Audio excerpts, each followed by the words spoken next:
Bom, então o que é o ecocardiograma, né? O ecocardiograma a gente pode dizer que é a ultrassonografia do coração e dos grandes vasos que estão correlacionados com o coração. E quando nós iremos solicitar este exame?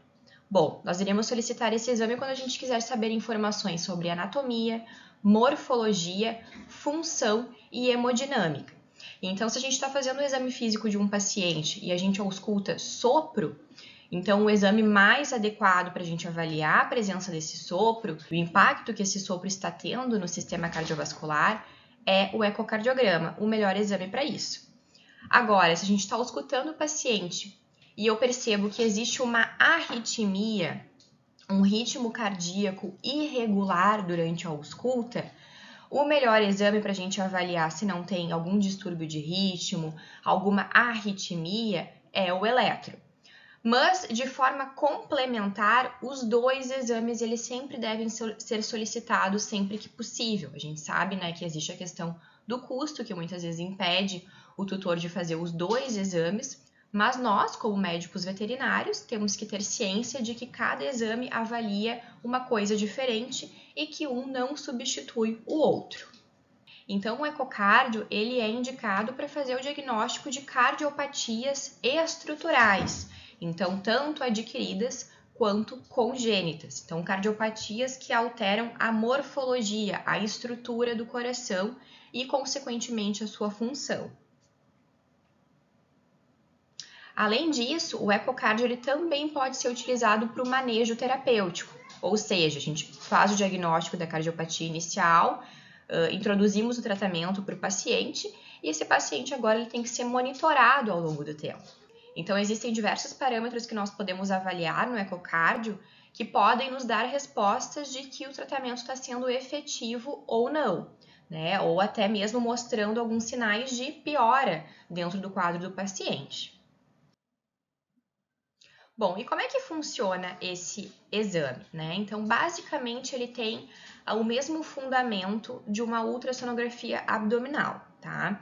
Então, ecos são emitidos e refletidos de volta ao transdutor, né? Então, a gente tem aquele aparelhinho que é o transdutor, a gente vai aproximar, né, da área que a gente quer avaliar, no caso aqui é o tórax do nosso paciente, para avaliarmos o coração. Então, o que tem dentro desse transdutor que faz com que esses ecos sejam emitidos, né? Existem, então, cristais piezoelétricos muito sensíveis, por isso que esses aparelhinhos, eles são muito delicados, nós temos que ter muito cuidado ao manipular eles, né?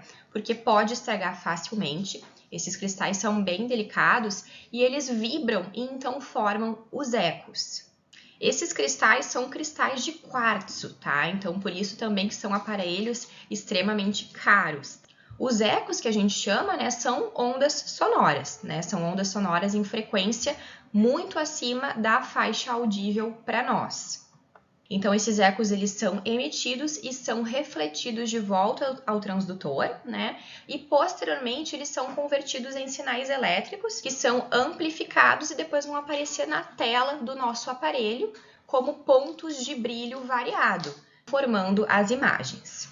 E qualquer transdutor serve para a gente fazer esse exame? Não. Nós precisamos de um transdutor específico para o exame de ecocardiografia.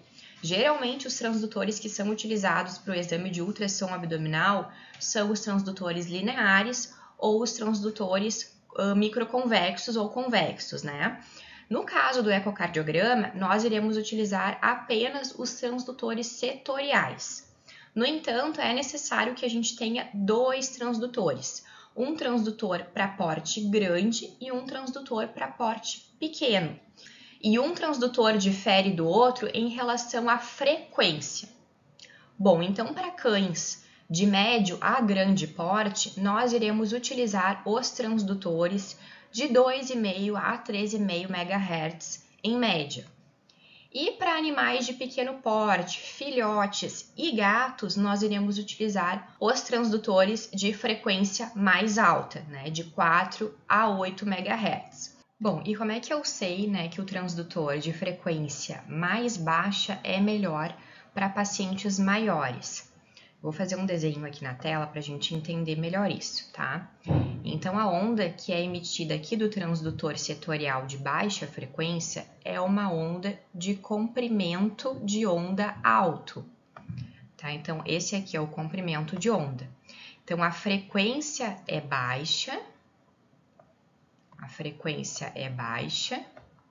né? Então, o número de ondas aqui ao todo, né, vai ser reduzido, mas o comprimento de onda, ele é alto, tá? Então, o comprimento, ele é alto. Já o transdutor de alta frequência, ele vai emitir ondas de reduzido comprimento de onda, mas a frequência dessas ondas vai ser maior realmente, tá? E o comprimento de onda, ele é menor em comparação aqui com o transdutor de frequência mais baixa. E como é que eu sei qual que é melhor para qual paciente, né? Então, pacientes com o tórax menor, como cães de pequeno porte, filhotes e gatos, a gente vai conseguir fazer uma imagem de melhor qualidade com o transdutor de maior frequência. Por quê? Justamente porque como o tórax ele é curto, a gente não precisa de uma onda com um comprimento de onda muito alto para alcançar esse tórax, né? Então, as ondas elas são emitidas aqui e rapidamente já consegue alcançar todo o tórax do paciente e formar a imagem. Já os pacientes com o tórax mais largo, maiores, né, eles precisam que essa onda ela percorra todo o tórax. E para que ela consiga percorrer todo o tórax, né, essa distância maior, o comprimento de onda dela tem que ser maior, para conseguir pegar toda a estrutura ali que a gente quer avaliar no nosso exame, tá? Então, por isso que cães de grande porte, de médio a grande porte, o ideal é que a gente utilize transdutores de baixa frequência e alto comprimento de onda, né? Porque são tórax maiores. E pacientes de pequeno porte, gatos, filhotes, o ideal é que sejam transdutores de alta frequência. Então, a frequência das ondas é maior, mas o comprimento de onda delas é menor. E sempre que possível, priorizar o transdutor de alta frequência, porque ele vai gerar imagens de alta qualidade, de muito melhor qualidade do que o transdutor de baixa frequência, né?